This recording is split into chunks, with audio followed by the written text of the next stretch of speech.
Assalamu alaikum. Inshallah, you're well, guys. So, in my last video, I spoke about tips to help you answer questions as part of your partner interview. And in this video, I'm going to talk about tips to help you ask better questions, right? And you may be thinking, hold on a minute, it's easy to ask a question. But inshallah, there is a bit more to it. And if you find these tips useful, guys, please do comment below or message me on Instagram. So, the first tip is don't ask any question which you should already know the answer to. And you may be thinking, why? Why can't I ask that question? And the reason is it doesn't look good because it shows that you're not prepared. You haven't done your research. So what sort of questions am I referring to? So things about salary, what you'd be doing in your first year, any sort of basic information about the firm, what sort of career progression there is in the short term. You should know, right? You should know that your scheme is for 3 years. You should know that your approximate salary will be X amount. You should know what the firm do. If you ask any of those questions, it will not look good, right? So even if you have those questions and concerns, trust me, wait. It's better to secure the job offer first, then ask any questions that you have outstanding around admin or the firm. The second tip I have is never ask a closed question, a question that will lead to a yes or no answer. Why is that? Because you want to make the conversation flow. Right? If you ask a question with a yes or no answer, you'll just be shooting questions out and they'll be providing you with yes or no answers. That doesn't sound like a good conversation. There's no value being added, right? So take my advice, never ask a closed question. So you could ask things like, what are your thoughts on this? What would you do? What advice would you give? Those are good open-ended questions. The third point is around definitely ask questions which are forward-looking or focusing on the future. Don't focus on the past too much. So let's say you want to ask about career progression. A potential question you could ask is, where could I be in 10 years' time at the firm? Okay? It's good because it's long term, right? It shows commitment, it's forward looking. And then when they've answered that question, you could follow that up. What advice would you give to make sure that I could achieve that goal? Right? Again, another great open-ended question, but forward thinking. Right? Don't talk about the past. 10 years ago this happened, or 5 years ago this happened. Focus your questions on the future because you also get the opportunity to show that you're committed, you're loyal. If you're thinking 10 years down the line, that shows the interviewer, whoa, this guy wants to be with us in the long term. He or she is not with us just for the training so that they can leave. Whether that's the case, that's another question. But it shows that you're committed. It looks positive for you. And linked to that is provide some context. Right? You could ask a question as, what do you think about recent audit developments? The interviewer is going to think, what do you mean recent audit developments? Are you talking about auditing standards? Are you talking about what's going on in the news? Are you talking about what's going on in the market? What's going on in terms of regulation, our competitors? What do you mean recent audit developments?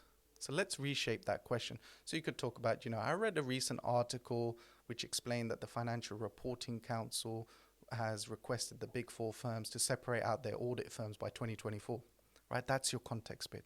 You're showing off your market research. And my question is, what are your thoughts on that? This is part of a bigger plan to break the big four into smaller firms, right? Again, look what I did.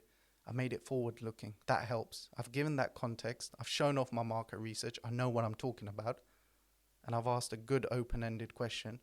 So it's important to give some context because you don't want to be in a situation where the interviewer is thinking, why have they asked me that question? I've already covered it. Or they should already know this. So I hope you can start seeing now how you can reshape your questions to make them sound much better. And my final tip is around timing of the questions. So a normal interview is you have an introduction at the beginning, then the interviewer asks you questions, and then they'll say to you, right, have you got any questions for us? The last 5 to 10 minutes may focus on any questions that you have, right? But that doesn't mean that you have to stick to that timeline. Don't feel pressured to wait till the end, because if you get the chance to, in the middle of your interview, feel free to ask a question. Throw one back at them. Show that you're interested, right? So you could say something like, whilst we're on this point, before I forget, I did have a question in mind. And what that shows is actually you've thought about a question beforehand. Right? That means you put some thought into the process. That looks good. So don't stick to the norm. Don't feel like you've got to just follow their lead and do whatever they ask you. Right? It's a conversation. It's part of a conversation. It's okay to not interrupt, I'm saying, but follow up with a question that will help the conversation flow better. So inshallah, let's just have a quick recap. So don't ask questions that you should already know the answer to. Salary, immediate job progression, what you'll be doing, the firm, right? You don't need to ask those questions.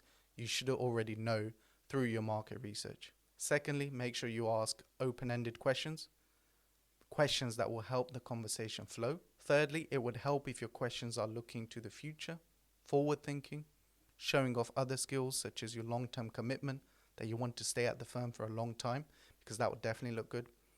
Fourth, it's good to provide some context, show off your research, show off some other skills at this point. Don't just think the question just has to be 6 to 10 words. It doesn't have to be. Feel free to add 1 or 2 sentences beforehand to show that you've researched the area that you're going into. And then finally, don't follow the status norm. If you've got a good question, ask at the time because it's relevant. It will impress the interviewer. Well, this guy's interested, right? He's not just here, or she's not just here to answer my questions. They want to know more. They're really interested in this service line. That would look good. So inshallah, guys, you found this video useful. Let me know, right? Are these tips actually helping you? Are you using any of these tips? Comment below, message me on Instagram. And inshallah, in my next video, I'm going to bring the last 2 videos together. So this video and my previous video, I'm going to bring them together and inshallah give you some example answers that I would give.